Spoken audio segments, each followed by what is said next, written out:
Welcome to another episode of Conversations with Coleman. If you're hearing this, then you're on the public feed, which means you'll get episodes a week after they come out, and you'll hear advertisements. You can gain access to the subscriber feed by going to colemanhughes.org and becoming a supporter. This means you'll have access to episodes a week early, you'll never hear ads, and you'll get access to bonus Q&A episodes. You can also support me by liking and subscribing on YouTube and sharing the show with friends and family. As always, thank you so much for your support. Just one announcement before I introduce my guest today. One thing I take pride in with this podcast is that we don't exclude anyone from membership. So to date, we've given around 400 free subscriptions to those who've expressed financial challenges. With the growing impact of this podcast, I hope to continue providing free membership to those with financial difficulties. And to continue doing this, we've started a campaign to pay it forward. So if you're in a position to do so and are willing to sponsor a subscription, please consider paying it forward by making a donation to help grow the Conversations with Coleman community. And you can do that at colemanhughes.org. So my guest today is Anthony Barksdale. Anthony Barksdale was the acting commissioner of the Baltimore Police Department from 2007 to 2012 and has worked at various levels of policing as well as with the FBI. And he's now also a commentator for CNN. Anthony and I discuss the national conversation on policing and racism. We talk about the shooting of Makhia Bryant. We talk about Brazilian Jiu-Jitsu and how martial arts training could prevent the need for cops to use deadly force. We talk about the possibility of substituting cops with mental health professionals. We talk about the shooting of Rashard Brooks and when it makes sense to let suspects flee a crime scene. We talk about the over-policing of low-level drug crime and prostitution. We talk about the Ferguson effect and the current mass retirement of police officers. We talk about the defund movement, qualified immunity. We talk about the psychological dynamic between an officer and a suspect during a routine traffic stop. And we talk about how to get rid of bad cops. I admire Anthony so much, and I'm so glad that I'm able to bring him to an audience that may have not have heard of him before. And you can see me express that admiration throughout the conversation. So I really hope that you guys find this one valuable. This is Anthony Barksdale. Okay, Anthony, thank you so much for coming on my show. Thank you for having me, Coleman. Thank you. We spoke many months ago in a Manhattan Institute event, and I was really impressed with your mind on issues relating to policing and crime and everything related to those very deep and important topics in our culture. And I was frankly surprised that I hadn't heard you speak on these issues before. And I'm so honored to be able to bring you to my audience and hopefully people who may or may not have heard you before will be introduced to your expertise on these issues. So just thanks again for giving me your time. Thank you. Thank you so much. So before we get into all of the topics I want to talk to you about, can you please just give a quick summary of your career and how you came to be a police officer at the various levels of policing that you've occupied and just what your experience is? Sure. I was born and raised in West Baltimore. Not the best community, but it's a community that I love. Saw violence at an early age. Saw my first guy get his head blown off at the age of 12 at a football practice right next to a basketball court. I'll be 50 soon, and I can still remember that day, vividly. And I remember the coach threw us into a dumpster. Dumpster had a bunch of trash in it, and it also had a lot of rats in it. And, the rats are flopping around. We're in that dumpster, and you just hear all this commotion out there after the shooting happened. And I never wanted another kid to see that or go through that in his or her life. And went to I went to Coppin State for a little bit, but one day coming out of school, I saw some young Black cops, and I'd never, saw so many young Black cops in my life at that point. Told my mother, I said, "Ma, I'm going to stop wasting your money, stop wasting these Pell Grants, and I'm going to try to become a police officer." Got hired, went through the academy, worked in what's called Cherry Hill in Westport in South Baltimore, which actually isn't too far from where I grew up. During those times, both communities were occupied by violent gangs. And that was my first contact with just dealing with people that had no concern about killing others within their communities. And started working with the FBI on an organization, did a RICO while actually a patrol officer working with the FBI, which is very rare. I started, looking at things to say, how can we be more effective in policing, not lock everybody up? Then a New Yorker comes to town to be commissioner. He saw a case that I made, pulled me into his office, and that's when things really started to move in my career. I was taught CompStat by the late Jack Maple when he would come down to Baltimore. He would tutor me, mentor me on how to use CompStat as a tool. So I'm a sergeant learning things that many executives in their policing career just never had the opportunity to learn. So I started having this New York education in policing, but then I had the Baltimore background to add to it. So I then get promoted to detective lieutenant, after sergeant, detective major, detective colonel, and then I become the youngest deputy commissioner of operations in Baltimore City history. For those of you who don't know, the deputy of operations runs the crime fight. Every single day, that was my job, to look at crime, look at the data, look at deployments, look at if we're being effective or not in these communities, and get the job done. It was a crime plan I designed. I moved Baltimore City away from mass arrest and went to a model that I called focused proactive enforcement. I mean, I know a lot of people throw out the terminology out there now in policing, and you hear politicians saying, precision policing and, various other hot catchphrases. But I think that it's more complex than many understand. And but Coleman, that's it. And then I became acting commissioner. I was, had the whole department under me until September of 2012.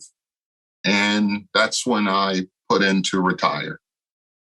Well, that's an illustrious career. So as we get into these topics, I just want to frame what I think is my baseline goal and sort of concern about America right now with respect to this issue, which is that on the one hand, we have the very real issue of violent crime as illustrated by your harrowing experience as a 12-year-old, seeing that there are kids growing up in neighborhoods all around the country that have to contend with that early childhood trauma. And we need a police force on the one hand that can effectively respond to citizens' need for safety on the one hand, and ultimately try to reduce homicides and violent crimes so that kids can grow up in the neighborhoods that many of us just take for granted. On the other hand, we need citizens to feel at the same time that they can trust the police and that the police are not abusing them. And this is a extremely delicate balance. And I feel that most conversations I hear in the public domain about this issue just don't take into account both sides and both sides of this equation, and therefore just paint the issue as simply as possible, simplistically as possible, really. And so that's really my overriding concern, and the reason I want to have someone like you on the podcast. So I guess we can first, I'll first just ask you if you have any reactions to what I just said, to balancing those two concerns and what you see right now as the tenor of the public conversation. I absolutely understand your two main points. We're in policing itself is in a very tough place right now with so many incidents caught on body camera, from Chauvin to Dante Wright to Mr. Brown in Elizabeth City. So all of these things, all of these incidents start to erode public faith in policing. But while that's going on, while these incidents do occur, the day-to-day actions of other police officers must continue. They still must serve the citizens, and that's what they're trying to do. I think that we're not doing, and when I say, having been a former police executive, I think that police executives need to do a far better job in standing up for their officers and what they face on a daily basis. Now, when we start to look at the incidents that occur from, Breonna Taylor and so many other incidents that are documented now, we have to do a better job at training and holding everyone accountable in policing. Coleman, it's not just the officer at the bottom. If I'm a commissioner, you got to hold me accountable too. What am I training my officers? Am I disciplining them? Am I looking for issues internally where I may have a corrupt cop, where I may have a cop that's using excessive force against minorities? What am I doing about that? And it's something that I just don't feel that we're getting there. And our communities, especially minority communities, we need police officers. I don't know this whole thing of get rid of cops and the over-policing thing. If there's a crime cluster building in your community, if you're losing little kids, women and men consistently in your community, I got to send cops there. I'm sending them there. Whether you like it or not, we've got violent criminals in your community. And the goal is to subtract the most violent out of your community constitutionally. And that's something we got to stand on. Coleman, we're just losing too many people. This pace, and it's not just the mass shootings, 4 or more that hit the national news. It's the daily 1 homicide here, 2 homicides there. It all adds up to be so much more. And we have to start communicating better about what police do, what we're doing to hold them accountable, and what training they're going to, and restore that type of trust where when they see police, they're saying, okay, we know why they're here and we need them, instead of we want them out. Yeah, a fact I've said before on this podcast, which I think many people don't know because of how the issue is talked about, is that when Gallup polled Black Americans a few months ago and asked them, do you want the same amount of police in your neighborhood, more police or less police? It was about 60% of Black people said, I want the same amount.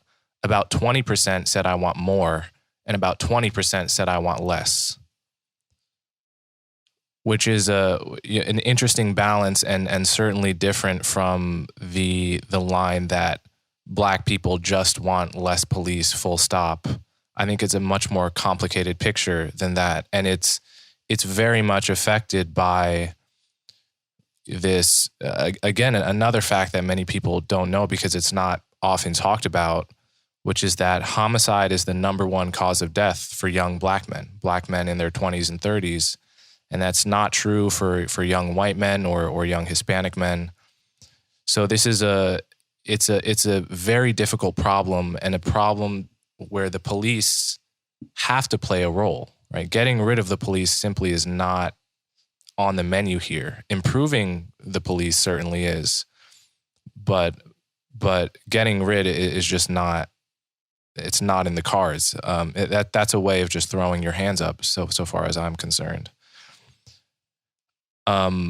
So let's talk. There's a lot of different topics to go for here. I think one I can start with is the idea of verbal de-escalation of police incidents with suspects. There is an idea that with many of these instances that escalate to a police firing their weapon, there could have been a way to either train someone to verbally de-escalate the situation so that it did not have to get to the point of violence.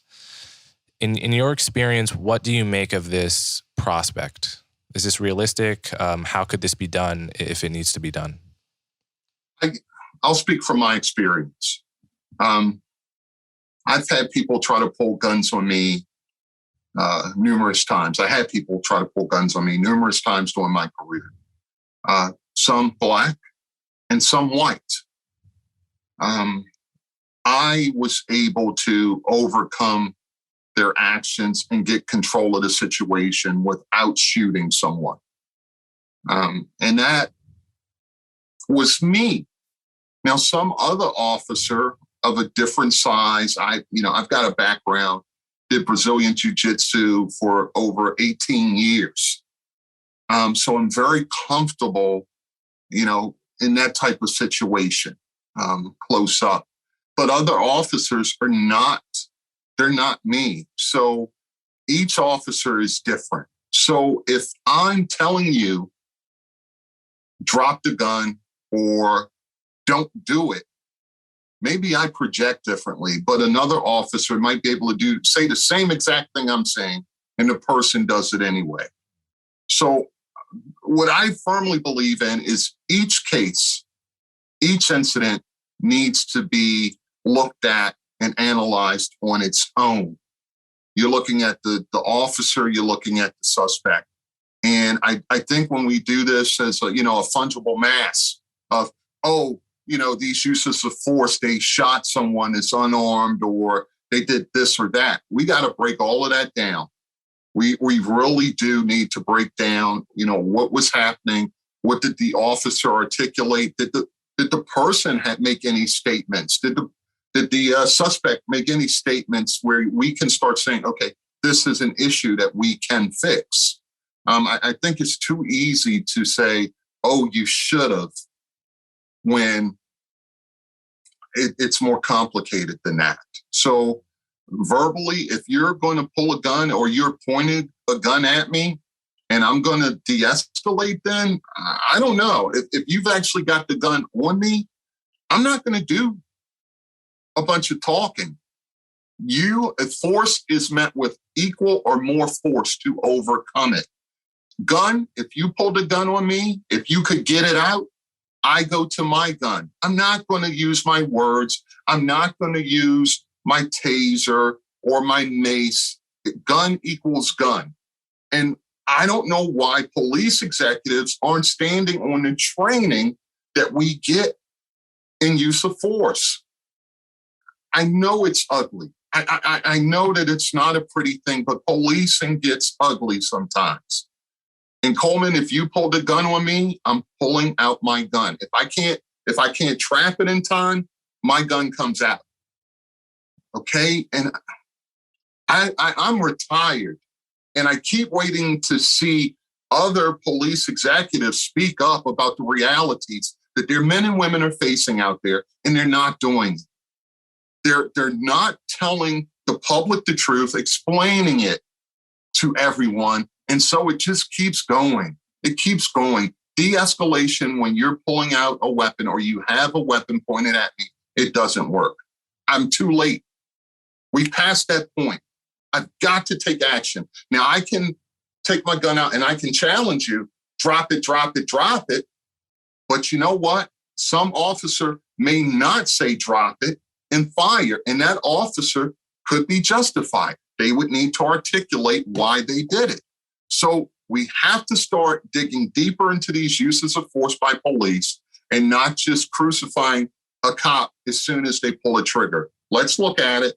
What was going on here? Could de-escalation have worked? If you didn't use it, why didn't you use it? Explain yourself. Yeah. So I definitely agree that each one of these cases is completely unique. There's so much variability in a single interaction that it's very difficult to talk in broad strokes about it. So I want to just bring up a few individual ones. One is Makhia Bryant, which has been in the news in the past month or two. And this is, most will probably be familiar, but this was a young, a teenage girl, I think, who was drawing back a knife at the time that an officer was deployed to the house. So she was what seemed like, one arm swing away from stabbing another girl in the chest. And the officer fired, I think, 4 bullets after trying to get her attention. But the whole thing happened within seconds. So this is a case where a knife is being met with greater force, a gun. And people had various different opinions of the cop's actions here. Some people thought he could have verbally de-escalated. Others thought he was perfectly justified in using the force he did. So what was your read on this incident and the public reaction to it? First, it was a tragedy. But I felt that the officer, based on my experience and the training that I had as a law enforcement officer, I felt that the officer that responded was justified in the use of his service weapon. Now, I've said it took some heat for it, and that's okay. But once again, case by case basis, she was in the act of attempting to stab that other young woman. So in my expert opinion, the officer was completely justified to shoot to incapacitate the threat. I agree. That was my read of the situation as well. And there's a couple other things that you've said that I want to explore. One is the training itself. Obviously, you were trained in a particular program, and every precinct or every cops around the nation are going to have different experiences with how they were trained.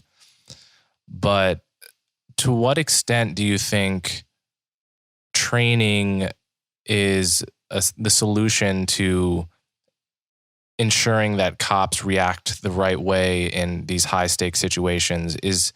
Are there any obvious problems with the way many cops get trained?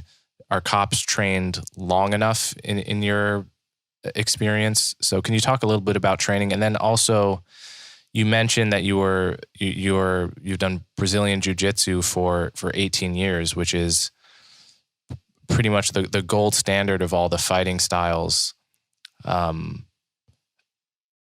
What percentage of cops do you think have that kind of background with martial arts, and how important is that? Do you think more cops should be or could be trained, and how would that influence the way they approach these situations? Great questions. training to me is very important. As the deputy commissioner in Baltimore City, training was so important to me, I launched my own training program directly from my office, where I was putting cops. I brought in the top SWAT guy, the top SWAT lieutenant in Baltimore City. I actually pulled him from SWAT and brought him into my office, and he launched a program that I backed.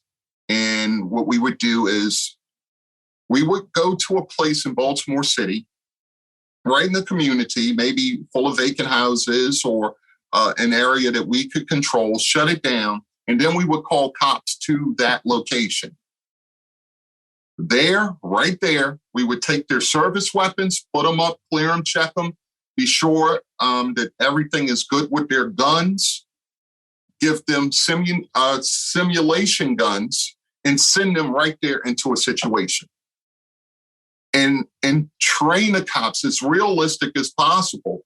And Coleman, you got a lot of people making a lot of money off of training, and it's really it doesn't cost that much to do proper training. So that's one thing I want to say. Wait, just to be clear, in this case, you're sending cops into a situation with a fake gun? Yeah. So what we do is we control an area in Baltimore City. We shut it down. The police, the training team shuts the area down, checks the vacant houses, whatever, so it's safe. So we're calling cops that are on duty to this location, to this block, and we're throwing them into a realistic training scenario. So I'll give you one that I really, really like. We got church members to volunteer to play roles in some of the scenarios. So we would have church members with a script, and the officer approaches after their gun is cleared. They have a simunition gun in their holster, and the church member says, "Officer, my son has mental health issues, and he's going off in the house. He's got a knife, and don't you shoot him. Don't you shoot him.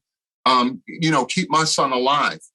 And we videotape this, and we would push the officers into these situations. And,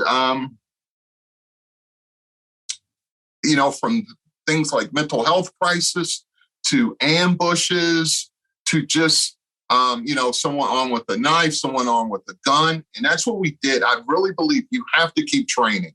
So the problem is that so many go through the academy, then you just get one, you get in-service training, and nobody wants to be at in-service training. So I wanted to make things more realistic and more beneficial, not only to the cops, but to citizens. So I believe a lot of training is needed. I was also what was called a cover man in a narcotics squad in Baltimore. So, easily, I'm just a low number is 300 search warrants where I'm going in and I had to make a decision to shoot or don't shoot. It fell on me. And to do that, I had to take additional training with SWAT.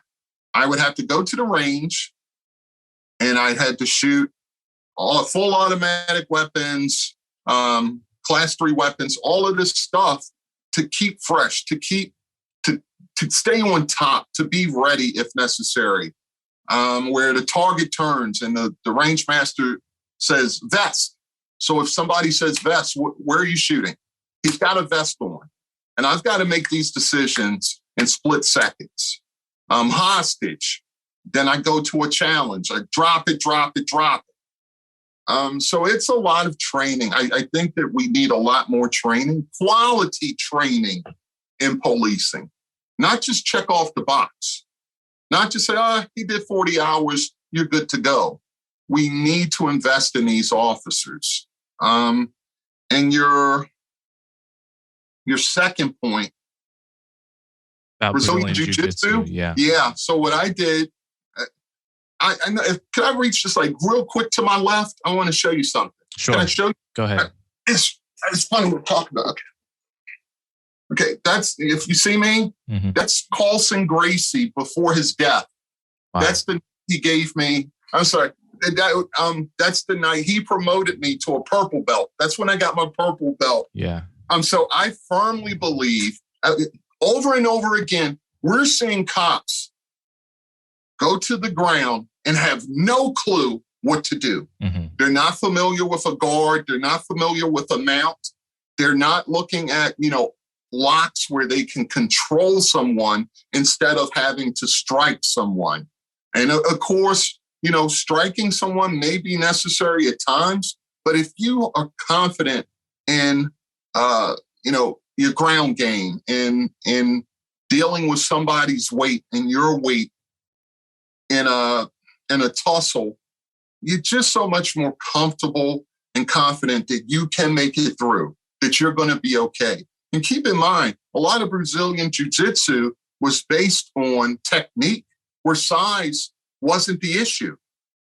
Where if you understand leverage, if you understand how to use your weight or understand where the other person is vulnerable, you can control them with the least damage to them and yourself as possible. So I'm a huge believer that police officers should be very familiar with Brazilian Jiu-Jitsu. And I even took a couple of my teams, I couldn't force it on them, but I would get my instructor to come down sometimes to Baltimore and just offer free Jiu-Jitsu.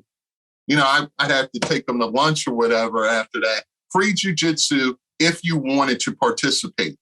And a lot of the detectives enjoyed it and learned a lot from it. So full supporter of Brazilian Jiu-Jitsu for better outcomes when force is needed.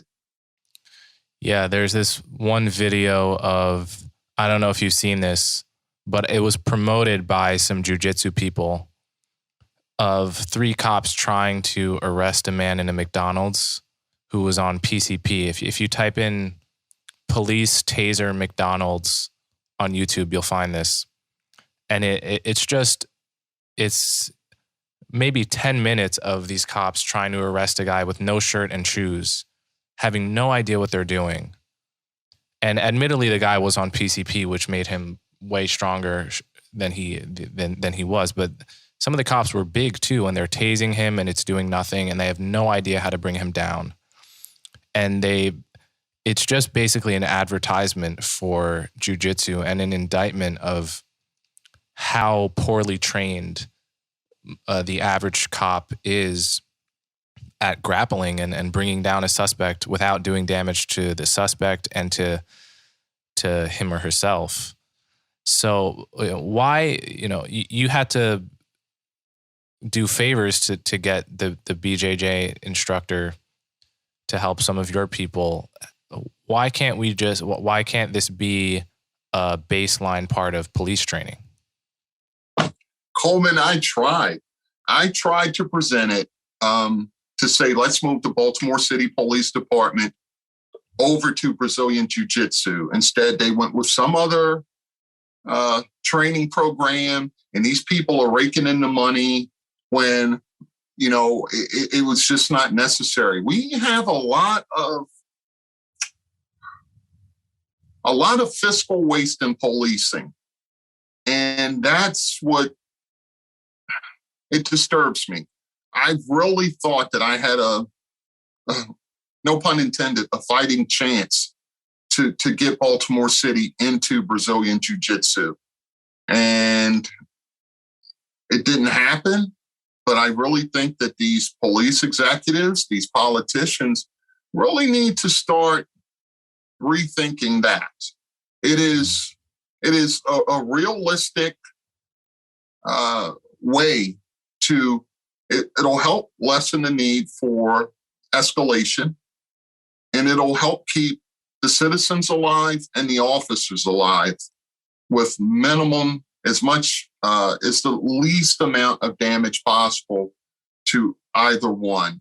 And now some would say, oh, well, don't they do a bunch of chokes? Look, Brazilian Jiu-Jitsu has a lot more to it than chokes. Yes, I could choke someone with the sleeve of my shirt or their own collar if I wanted to, but I don't use that in policing, from certain arm bars to leg locks. There's so much more that could be done, and we're turning our back on it in favor of other training that is highly ineffective. I'm going to look at this McDonald's taser incident as soon as we get done, but I'm seeing it over and over again, and I am so happy that you're seeing it, and hopefully others are seeing it, but it hasn't been enough to get a change in training. Indeed.com/conversations. The offer is valid through June 30th. Terms and conditions apply. The experiment or the training exercise you talked about that you did brings up another important topic, which is mental illness and how mentally ill suspects should be treated differently, if at all, than mentally not ill suspects. So, it seems to me there's two sorts of mentally ill suspects. There's some I've seen in New York City where the mental illness doesn't affect their likelihood of committing an imminent crime against someone. They're mentally ill, but from the point of view of the people around them, they're just as dangerous as a normal criminal who just wants to stab or kill somebody. But then there's another kind of mental illness where they might be holding a knife, but because of their mental illness, there's some way of talking to them that's going to talk them down from the episode they're having. And identifying which kind of suspect you're dealing with seems probably very tough. But when there is an example of the second kind of mentally ill suspect who could have been talked down, but the cop doesn't know how to do that, and it may be very difficult, right? It may be that the family tried and failed, knowing very intimately about the kind of thing that might usually work. It seems really galling from the point of view of the public because there may have been a way to save that person's life. So, and one of the recommendations here is to deploy professionals to those kinds of situations. So how do you think about that problem, and what do you think about the proposed solutions? I thought about this a lot. I'll go back to what I've experienced in my life as a police officer. Got a call one day, family had gotten the paperwork for their loved one to have a psych eval at a local hospital. My partner, a person in my squad goes to serve it. I go to back him up. We go in the house. The family's waiting for us. We go in. One person does the talking, very quiet, very calming. Hey, this is what we're going to do. Just come on with us. And the family is saying, go with them, baby, go with them. And we get the cuffs on. Great. I'm thinking, Coleman, I'm saying, woo, we're good to go now. We can get him to the hospital and we can get back into service. Get outside. And I'm in my car my patrol car writing my report. And I see the other cop's car. It's like bouncing up and down. I jump out like, what the hell is going on? I can't see him. I don't see him at the, in the driver's seat. I don't see the emergency petition. That's what we call it here for someone needing a psych eval. And I run around the car. And the guy is, even though he's handcuffed, he's trying to pull away and get away from the other cop. I get involved, and he, when we were inside the house, Coleman, he was fine. And then all of a sudden, I became a demon, and my partner became a dragon. And this happens in split seconds. And he was in real fear. He just was screaming, and he's kicking. He wasn't shackled. He was handcuffed. He's kicking, and he's trying to pull away and run. And so I've seen those dynamics change so fast. So I hear I hear let's send mental health professionals in, but I am saying there needs to be a package deal. You may be a mental health professional. Maybe you can get that person calm, but you better have officers on standby. So how really effective and efficient is it going to be? Because here's the problem, Coleman, is if the officers come into the situation where they already need to use force, could we have avoided it if officers had actually physically been there from the start? And that's my concern. I'm all for mental health professionals being out there to help this issue. But for their safety, for the individual safety, we really need to get it right. We really need to be sure that we don't put ourselves in a position that is bad for the individual. So I'm open to it. I would love to see more data on it as many jurisdictions roll it out. But I'll be honest with you, I have a bit of cognitive bias about it because of what I've gone through and what I've seen during my career. So we can try it, but I really, and I hope it works, but we've got to pay attention to the results. So another question I had, I went out on Twitter to see what questions people were curious about, and this is one I thought was interesting. And it was brought to mind by the shooting of Rashard Brooks, I think in Atlanta last year, where he managed to grab an officer's taser, and as he was running away from the officers, he turned around and shot the taser while running, or was about to shoot the taser. Then the officer shot him and seriously injured him, but he survived. So the question is, in what situation, if any, should you just allow a suspect to escape? And so you may have experiences here, but this is something that people have a lot of different opinions on. Are there some situations where it just makes sense to let them get away? I believe so. I believe there's sometimes when officers, if they've lost control of the suspect, first of all, if I'm placing you under arrest, I'm going to be firm and resolute.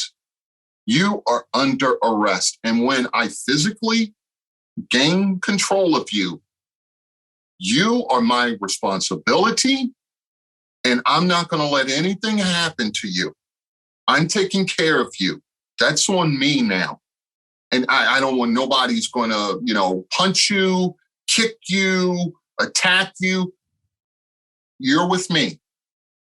So if you break away and you were in my custody and there is a felony, I'm going after you. If you were, in my opinion now, if it's a warrant, depending on what kind of warrant it is, if it's a homicide warrant, I'm really going after you. If it's an attempted murder warrant, I'm going after you. But if it's a shoplifting warrant, if it's some drug stuff or whatever, what I would call minor stuff, if I found you once, I'll find you again. I don't need to, me personally, I'd rather the officer just write an escape prisoner report, explain what happened, take the discipline for it, and get back to work. But to go overboard to, the contempt of cop, how dare you run from me? Coleman, people run from cops. People fight cops. That's the reality of the profession. So, yeah, and I know it's hard to see somebody get away from you, but we have to start being a lot smarter about what's worth it and what's not worth it. Now, one of my biggest problems, like recently, I'm seeing department after the department imply that, foot chases are bad. Well, when I was in the academy, we actually trained in foot chases. We really did. The academy instructor, we went to the back parking lot and get a scenario. You're standing there talking, and then boom, she's gone. And she used to run track. So we train these scenarios to help us learn what to do in a chase. So when you're chasing someone, you have to still speak clearly. You still need to know where you're going. You still need to be giving out a description, what direction, and you're using what you're projecting out to get help to you to box this fleeing suspect in. So again, just like the uses of force, I think the foot chase issue or the vehicle pursuit issue, again, we need to go case by case basis. Yes, I mean, that's where I am with it. I think that we are, stripping so many tools off of the policing tool belt now that we're actually impacting their effectiveness. And when I say that, we can point to many cities across the United States that are failing right now when it comes to stopping violent crime.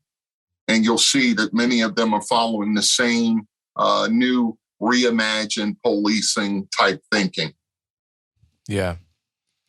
So one of the problems that many people have pointed out with American policing in various cities at various times has been that violent crimes in many cases go unsolved routinely, whereas low-level drug offenses or shoplifting are penalized disproportionately, which is to say there are communities where, very often poor communities of color, where people are just in and out of jail, even for very short periods of time for marijuana or something like that, where kids in the suburbs are, smoking in their parents' houses without consequences.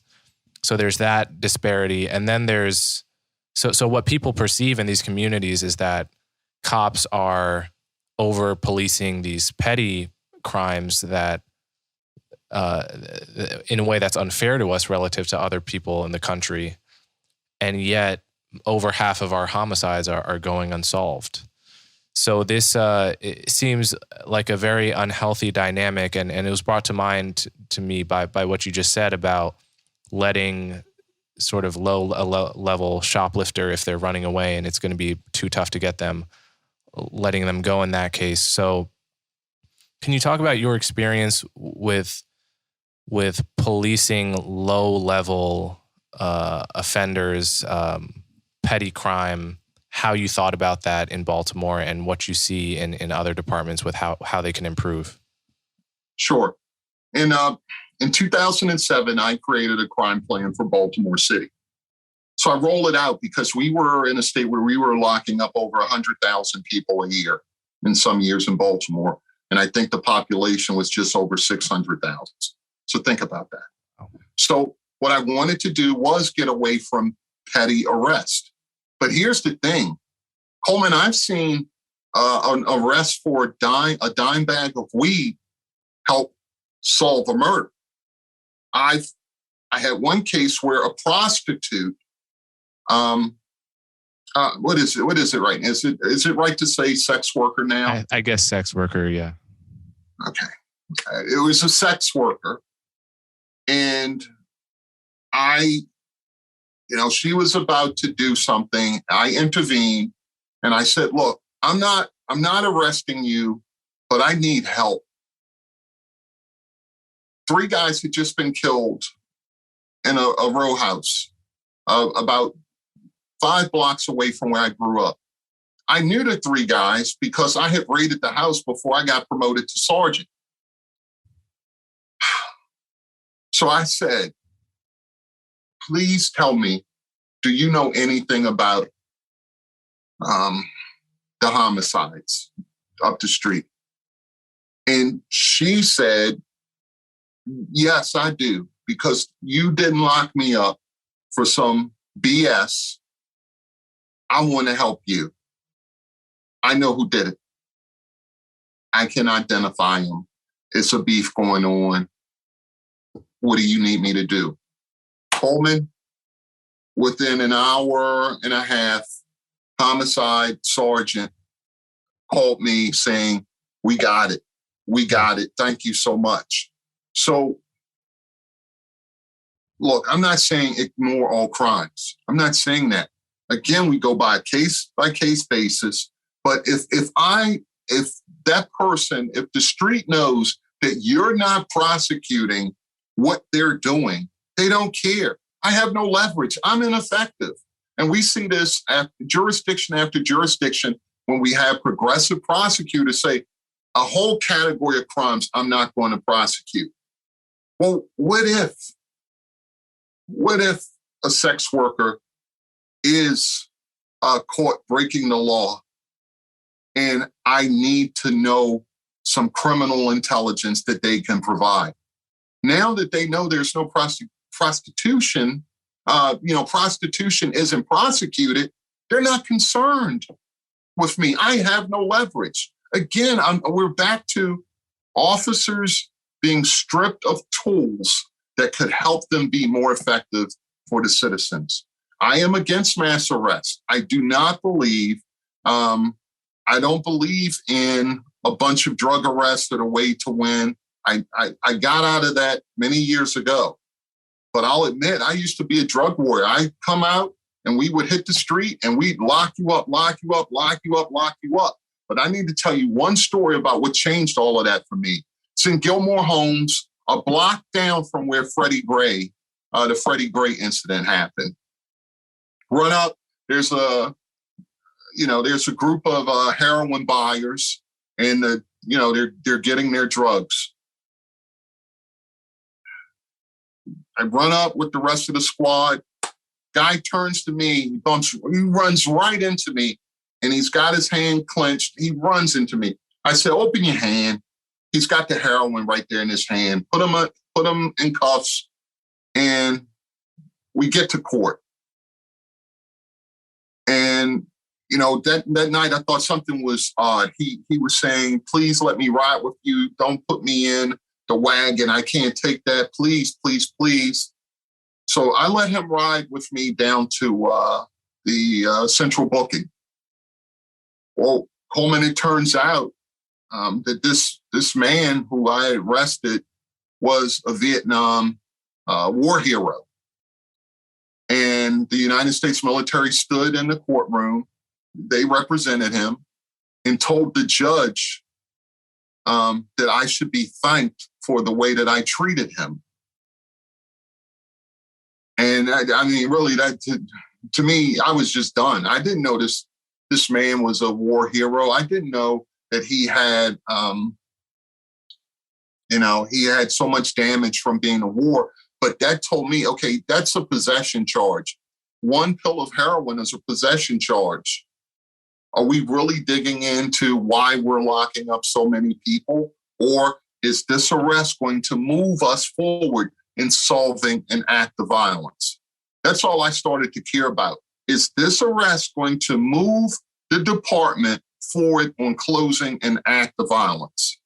So from guns to drugs, I kind of have a different mindset. And I know it's not popular to some, but from 2007 to 2012, we hit historic lows in Baltimore with the homicide rate. Cut the mass incarceration. I ended mass incarceration, and we started chopping off tens of thousands of arrests in Baltimore City. So I know what I just said may sound strange, but that was just my experience. Mm-hmm.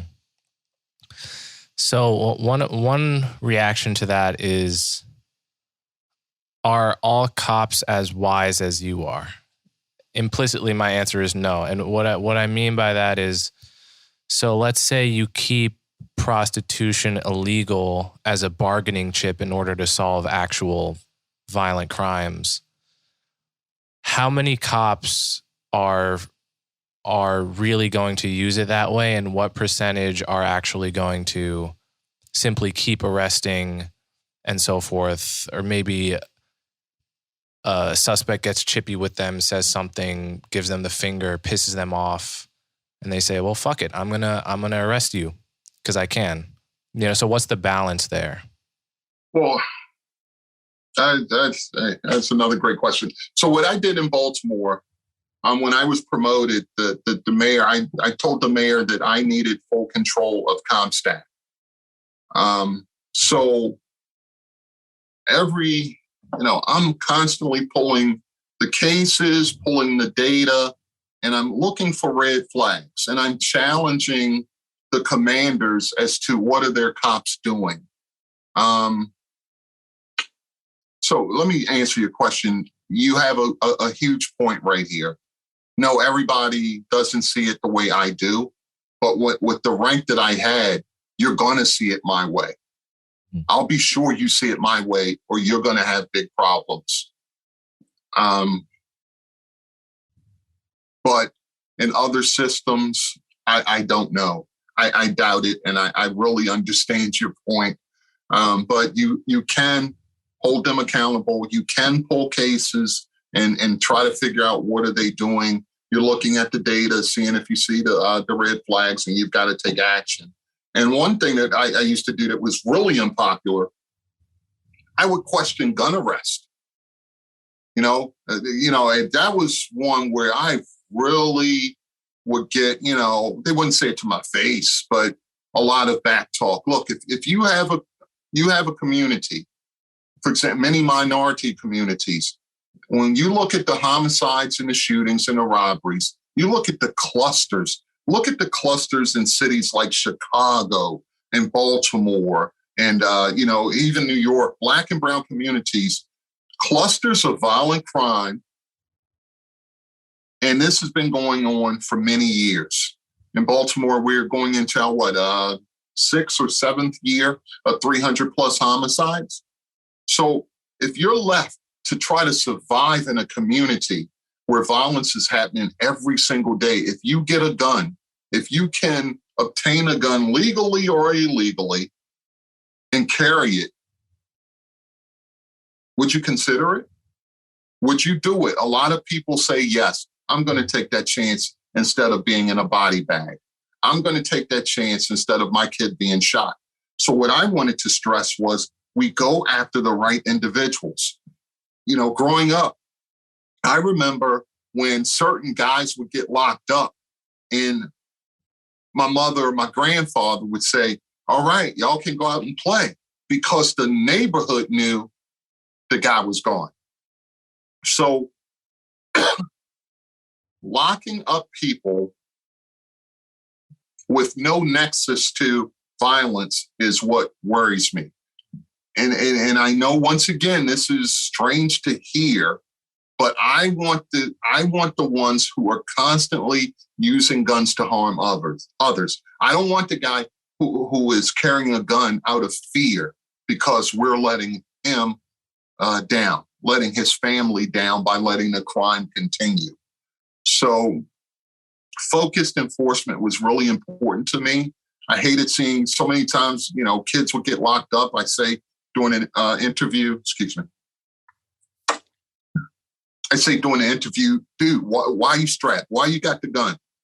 And they'd say, my boy just got killed the other night, or I got shot at, or some stick-up boys that keep coming to that bus stop and robbing us.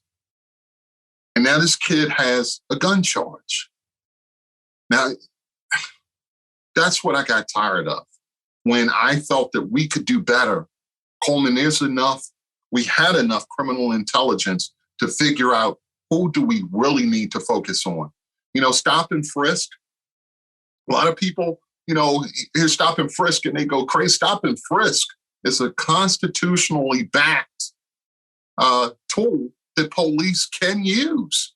But it's not just riding around, hey, lift your shirt up crap, or, oh, I think he's got a gun. There's a lot more to it, but it has to be on the table. And jurisdiction after jurisdiction are taking away things that are constitutionally okayed for police to do. And now we're going to act like, oh, why are these crime rates happening? Oh, it's COVID. Oh, it's this. Oh, it's that. How about getting back to the basics that we saw used in New York with CompStat, getting back to the basics of doing the right things and holding everyone from the top to the bottom accountable. Were you retired when the Freddie Gray incident happened, or were you were already retired by that point? I was gone. Yeah, okay. I was out. One question I have here is about whether cops change their behavior or their culture in reaction to incidents like what happened to Freddie Gray. There's a debate among scholars about what has been called the Ferguson effect of police backing off when their city comes under national attention because of one of these highly publicized incidents of a police use of force against an unarmed civilian. So putting aside the question of whether crime rises, in your experience, do cops really change their day-to-day behavior in reaction to incidents like this? Absolutely. I wasn't there for Freddie Gray, but years prior, when certain incidents would happen, it would go right through the department. From no matter what district you worked, you heard about it, and cops would say, "Oh, well, don't do that." So it definitely occurs. Police do adjust themselves to the current climate. And, most cops just have a thinking of, I don't want to be next. While you still have that small percentage, there's really a small percentage of officers that do a majority of the proactive work. And some of them will keep going, and they believe that they're confident enough to know the rules of the agency, to know the law, that they can still perform their duties. And the thing is, instead of just, the thing is, you want to get the whole agency to feel that confident that they understand how to do the job, no matter what's going on, in a lawful manner. So, yes, I do believe the Ferguson effect is very real. I think I haven't seen anyone, or maybe it's been done, maybe you've seen it, where you take the data to compare how many arrests were made in the better years of a city. Things like arrests, criminal informants is a huge measure how much information is flowing into a police department. That's a huge measure for me, because if you don't have the criminal intel, you're flying blind. You don't know where you're going. So things like that. And then, of course, you're tracking uses of force and other red flags with officers. But, yeah, they can shut down. And, it's called upward discipline. Officers can work just to the letter. They don't have to go overboard. They can use their discretion and still collect a paycheck. They don't have to get out and chase people like we were talking about. If it's not a homicide, or attempted murder, or something very important, a big felony, they could just say, "Hey, oh well." And I think city after city, we're seeing the results of that. They're not as engaged as they could be, or not as engaged as we need them to be. And we're also seeing so much experience flee the profession. These retirements should be so disturbing to not only the politicians, but the citizens. It takes years. It takes years before you're a solid cop. I mean, when I was a rookie, there was so much stuff I didn't get, 2 years in, 3 years in, 3, 4 years in, I'm pretty confident. But it took me about, I would say 5 years before I became just solid all the way around. And, every one of us has a different learning curve. So I think we have a lot of problems, but I absolutely believe that the Ferguson effect is one of those huge problems. So when you talk about these retirements being a problem, you're talking about cops retiring earlier than they would have because of the climate around policing right now? Absolutely. Absolutely. So many of these, the cops, they'll tell you flat out, as soon as I hit retirement, When I can retire, I'm gone.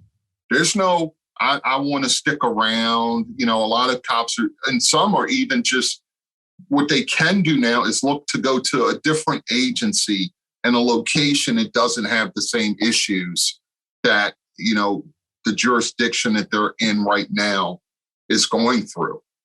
You know, they can go to a place and this is a great environment for some jurisdictions to get some highly skilled cops that are disgruntled from where they're working now. And that's a big deal. And I don't think these politicians are really understanding this.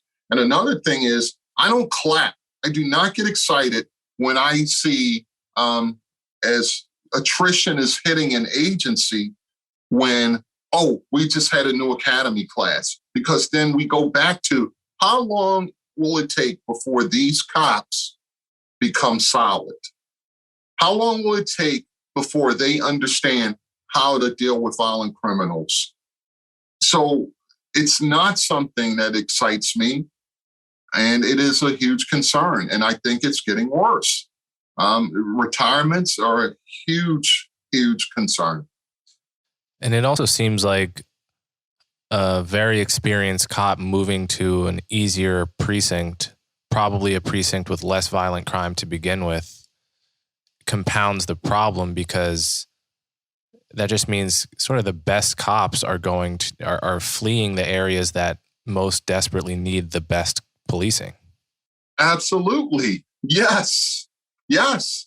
And it's, you know, who wouldn't want to just go, if you're frustrated and you can go to a different jurisdiction and they'll pay you more and you don't have the same homicides, attempted homicides and robberies on a daily basis. It's really something they better start paying attention to it. Another question here is about the effect of defund the police. Mm-hmm. We've seen some departments go through with at least some level of defunding. And I'm curious what you think of the results of that. Look, in some cases, I understand the defund the police movement.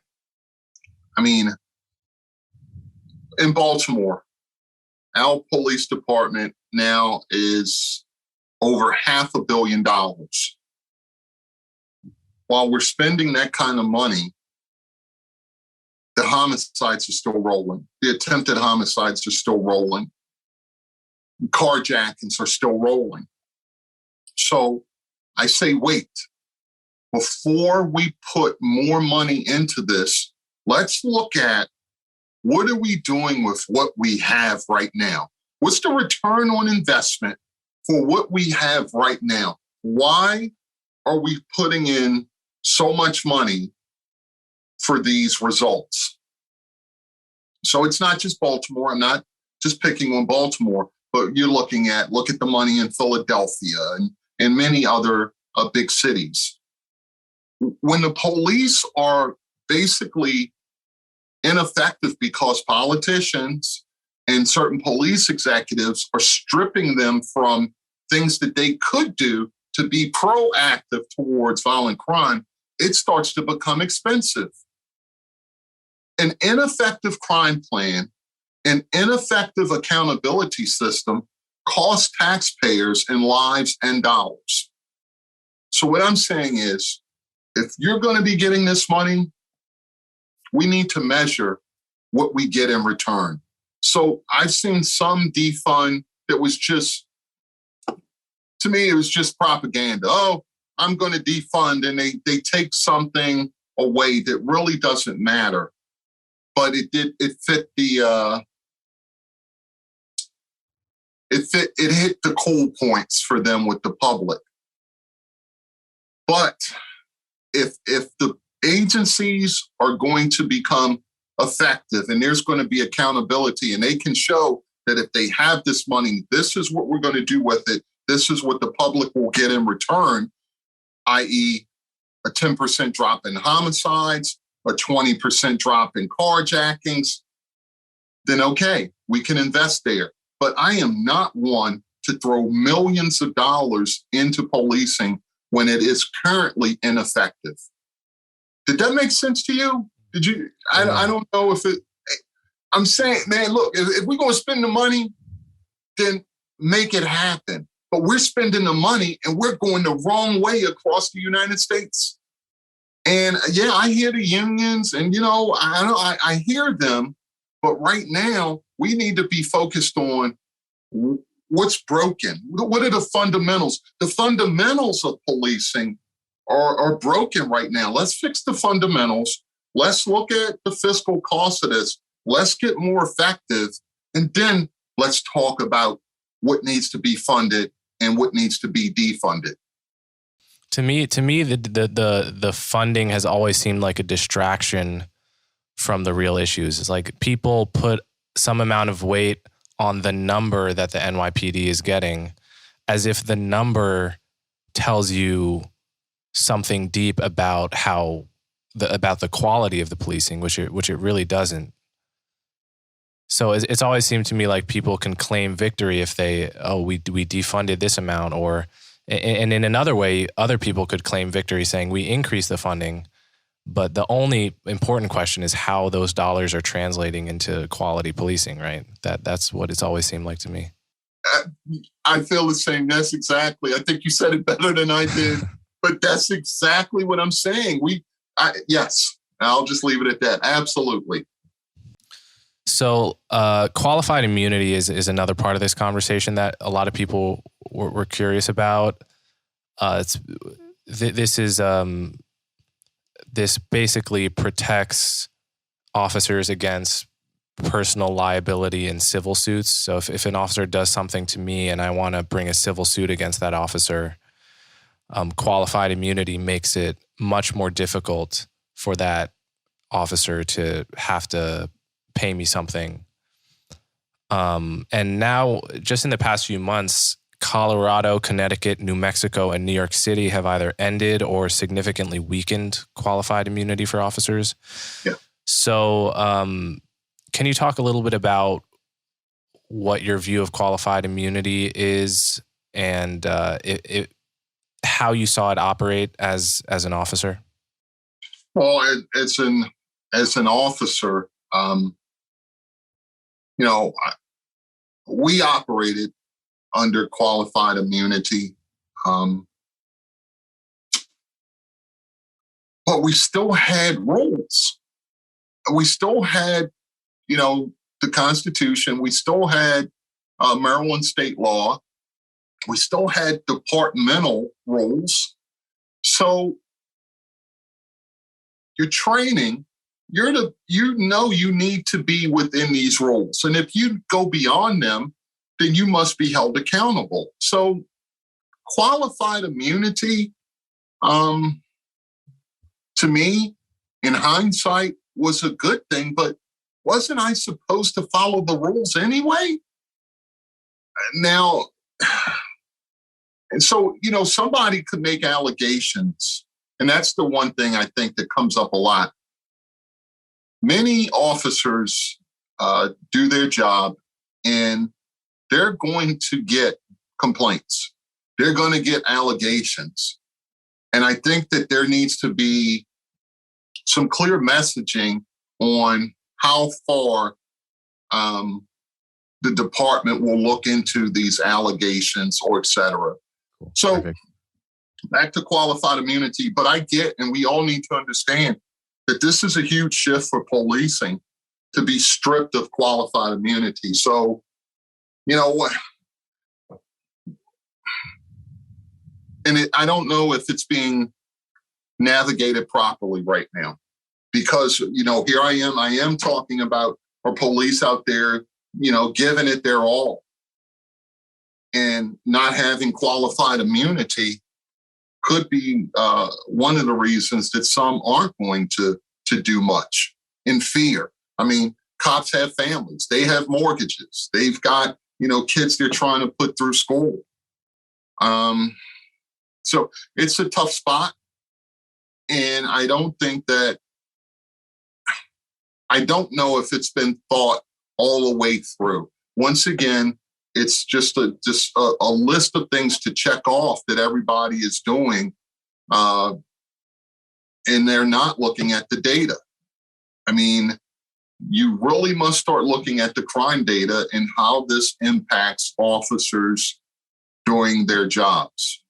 And that's where I am. I never even really had to think about it when I was an officer. But now that it is something that has been taken from them in many jurisdictions, and in Maryland, they're in the process of taking it, if it's not already gone. And it's a big deal.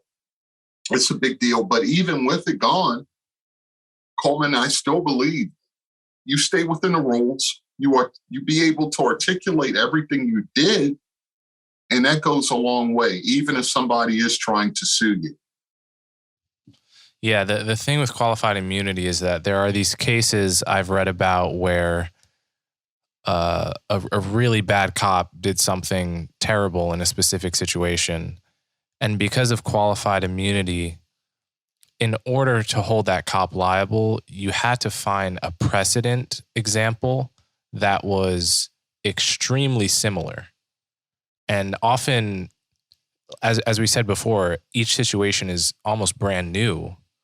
And if you couldn't find something sufficiently similar, then you couldn't hold the cop liable, which just, it goes back to the point at the beginning of where do we strike the balance between protecting citizens from the bad behavior of bad cops and giving cops the security and freedom to do an extremely dangerous and important job.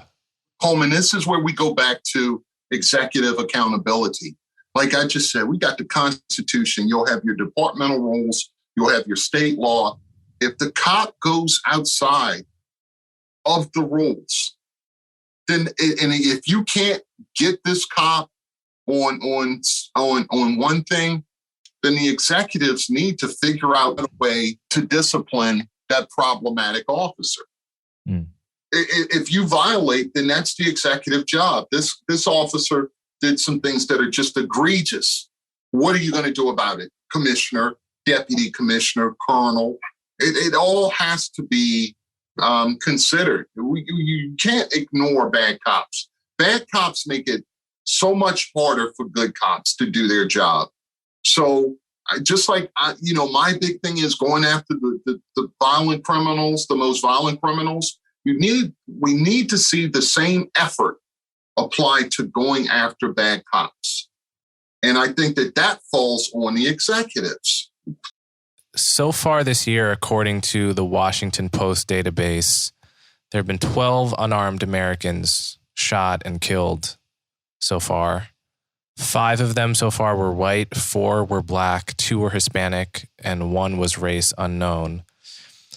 And obviously, race is at the center of the public conversation about policing in America and has been, for decades really, but in my lifetime, truly since maybe 2012 or 2013. And obviously, when you take the uniform off, whether that's in Baltimore or if you're visiting a city where you're not known, you appear to be another black civilian, and presumably, like we all have, we've had experiences with the cops and so forth. And a person like you might be in the unique position of having been on both sides of it. Although I'm sure it is a little different to be pulled over as a cop.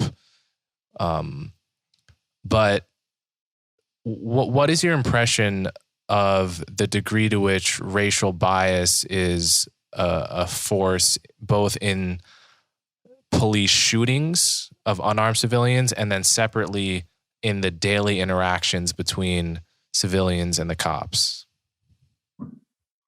You know what? I'll tell you a quick story. A couple of years ago, I was driving. I got pulled over in a different jurisdiction. And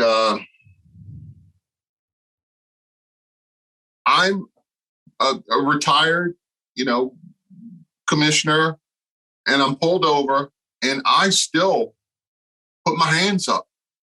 It was on a dark road. I still put my hands up. When the officer got to my window, I still said, "Officer, I'm lower. I'm going to reach for my wallet." And the cop said, "What are you doing all of that for?" And I'm thinking, so you don't shoot. So you're at ease and we can both make it through this. So I told him, "I'm a retired officer. I'm armed." And he said, "What are you doing all of this for? Put your hands down." And Coleman, I did not want, I said, "I'm going to put my hands down slowly." And I was a cop. So the thing is, it didn't change for me. When I was an undercover drug detective, and I was doing buys, I was buying, portions of kilos and doing all this stuff around Baltimore. One of the guys who came in to train me to, before I got out of there, one of the best undercover cops in Baltimore City, he told me that no matter what, don't forget that I'm Black. I had a sergeant, he was white. His biggest concern when we would go out to do our drug buys, he would be more concerned with what the police were going to do than what the suspects did. So that's a tough, man, it's just tough to explain it. Even I'm Black, I'm a cop, but I still can remember, the things that my mother told me as a kid, about dealing with police. And I was a police. I'm still, I'm a retired officer. All these, thousands of cops work for me, but my mind still has a perception of how do I deal with officers that have no clue who I am. So that's one thing.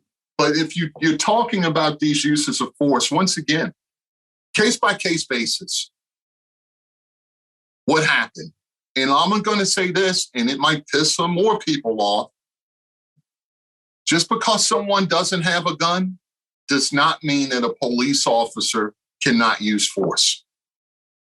That is one, it bothers me a lot. I've seen circumstances where that cop is losing really, really bad, and that person isn't stopping, and they have to escalate to their service weapon. No mace, no nightstick, no verbal, taser isn't working. They have to escalate. So again, I don't just, I can't quickly give an answer when those, numbers like that come out. But you said with 4 Black, 2 Hispanic so far this year, and Hispanic. 5 were white so far. I would need to know, what's the incident, what happened for each one. And I just never really just dive into that, because that's one of the things that I had to do was look at uses of force and go through them and see what happened. Now, I would look for patterns in the uses of force. Did this officer, what's their background? How many incidents have they had? Are we seeing too much usage of a service weapon? I mean, that's completely possible. Cops who've been in multiple shootings, you better start paying attention. Not saying that they've done something wrong, but is there something through training? What are we missing here? Officers who use their taser too much, use their mace too much, officers who have too much complaints of discourtesy. These are things, Coleman, that executives need to be held accountable for. And one of the biggest things I keep saying over and over again, the lack of executive accountability is impacting what we're getting as citizens across the United States. So I want to go back to that interaction you had as a civilian with the cop. This is, I think that's a really interesting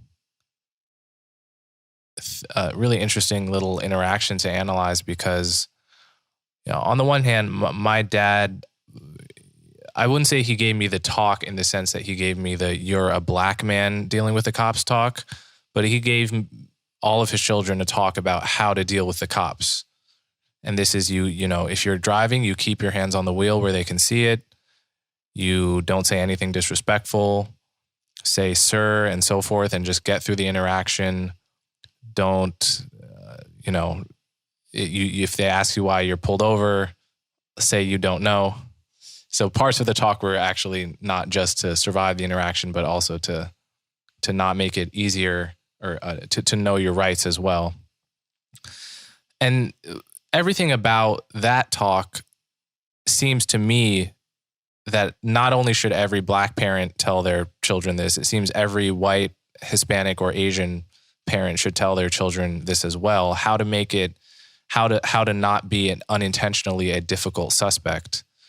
You know, just something as simple as keeping your hands on the wheel. If you just don't know to do that, the cop is likely just to be a little more on edge than you want them to be, even if your intentions are perfectly pure. But in your case, it seems like the cop, was it that he was offended, that you were afraid? Yeah, he was offended. He really felt that, and I need to say this now. When I did get my ID and everything out of my wallet, after the stop was over, we talked for about 30 minutes on the side of the road. But anyway, he was offended that I behaved that way when I'm trying to, you know, explain to him I'm retired, but I still understand the dynamics of what can happen. It wasn't about, I'm saying it's not about you. It's about what I know can happen. Car stops are one of the riskiest things that an officer can do. We all know that. I want it to be smooth for you. I want you to be comfortable with me, and I want to get this over with. If he wanted to give me a citation, fine. I just want to get it over with, and we both go on our way. But, you know, Coleman, I'm just trying to say, I got to talk too. My mother worked in corrections. She did 33 years in corrections. And I remember the talk. The talk was answer yes, sir, no, sir. Never run from a cop.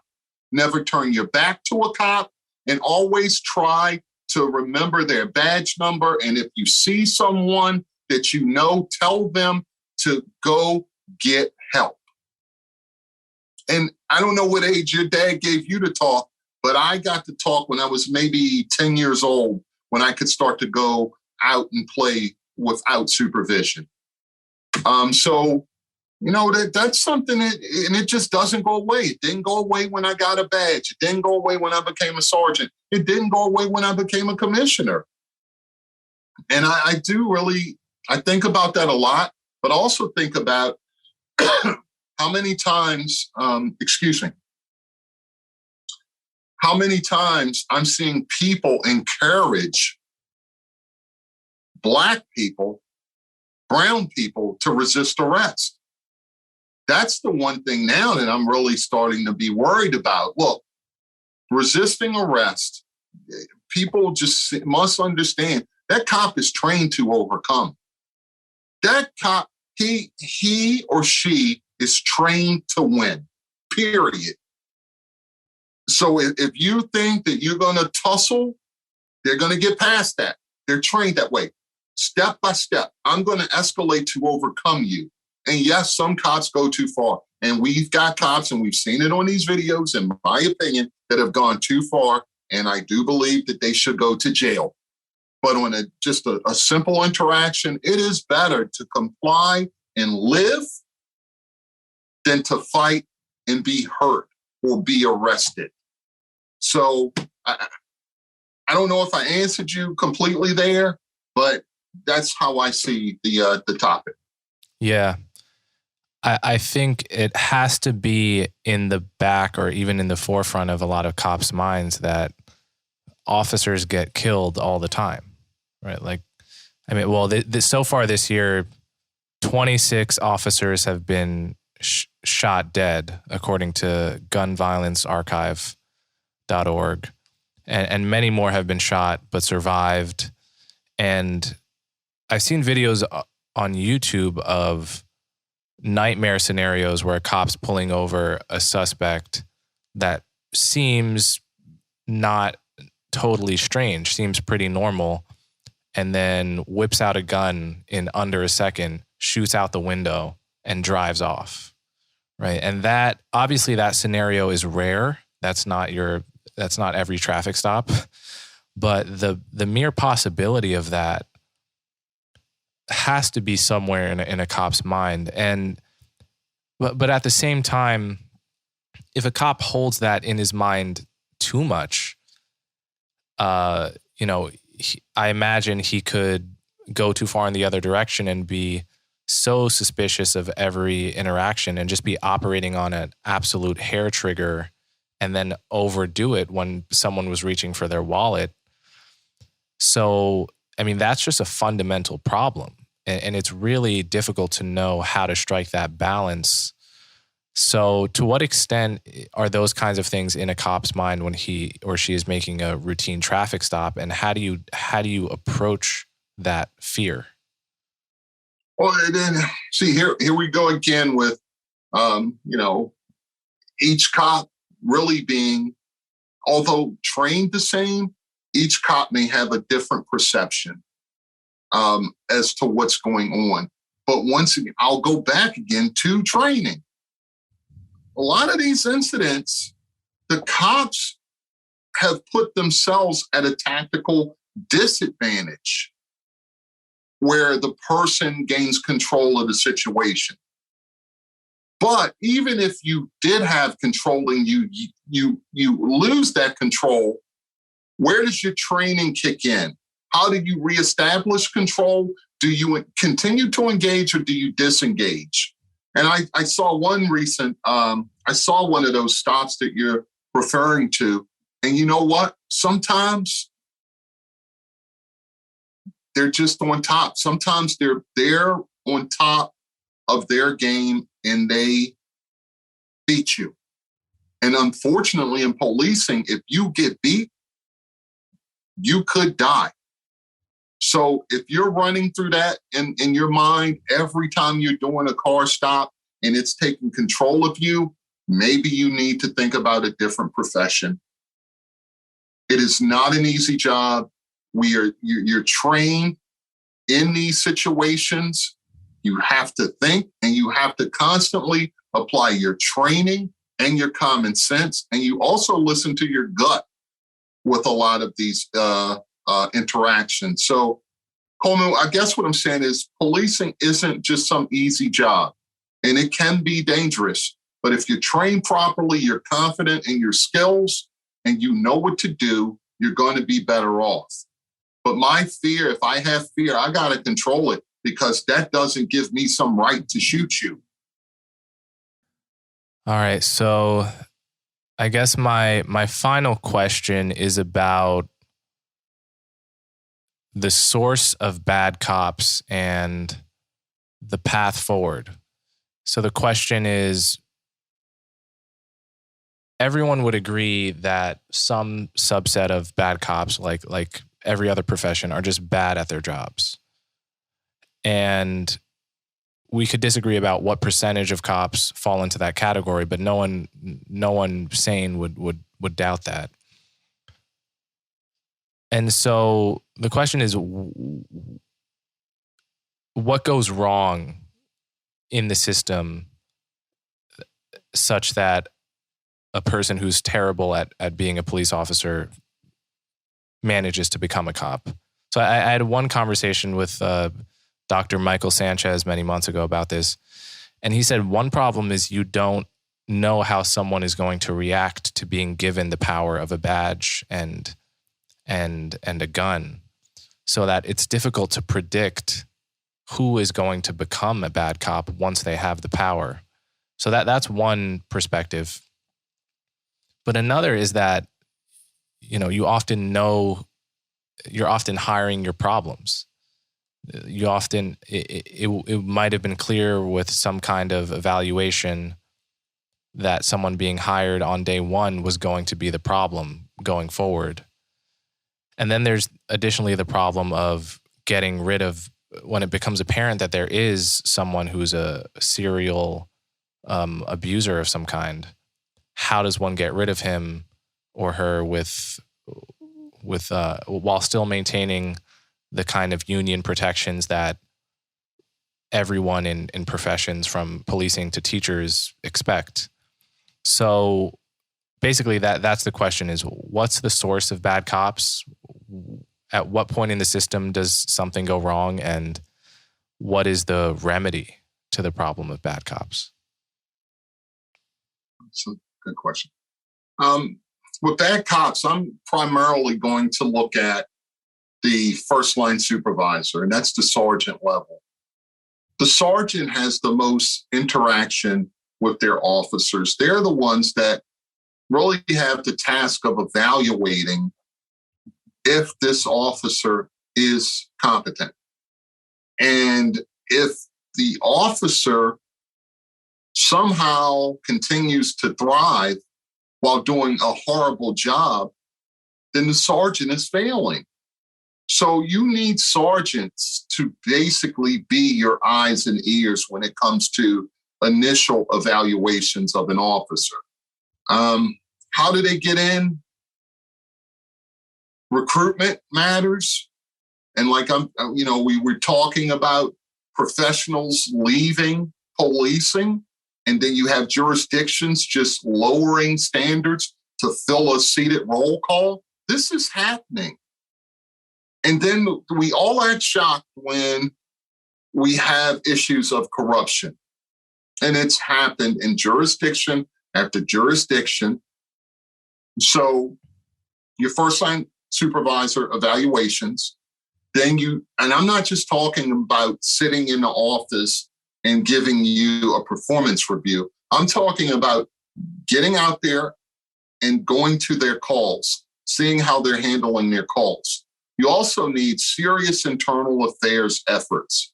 I'm big on integrity stings, checking the officers to see how they perform. And it could be from found property of drugs left at a location to just simply an undercover officer posing as a drug dealer and seeing if all of the money makes it into submission.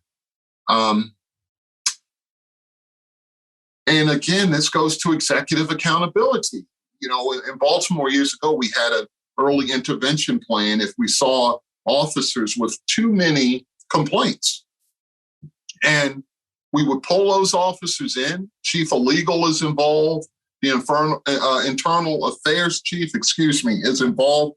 And you're confronting these officers when you see issues.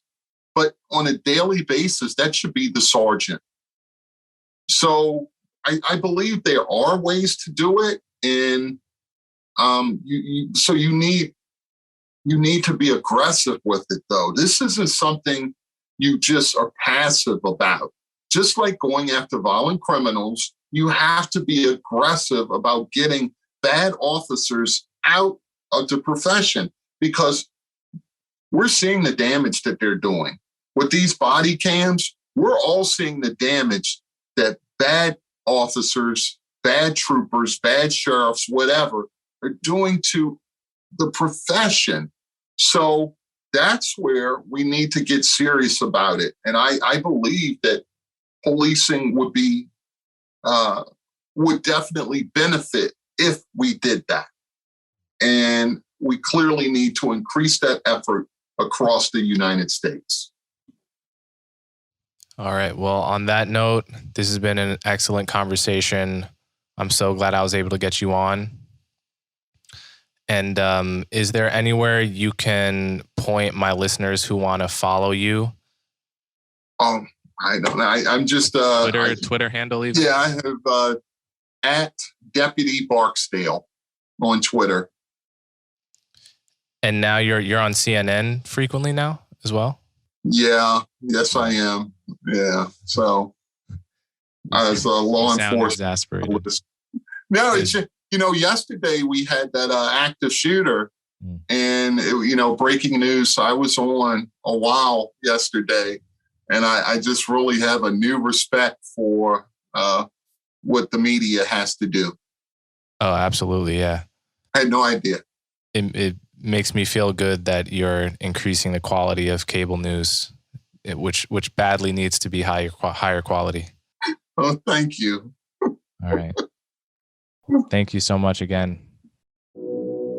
If you appreciate the work I do, the best ways to support me are to subscribe directly through my website, colemanhughes.org, and to subscribe to my YouTube channel so you'll never miss my new content. As always, thanks for your support.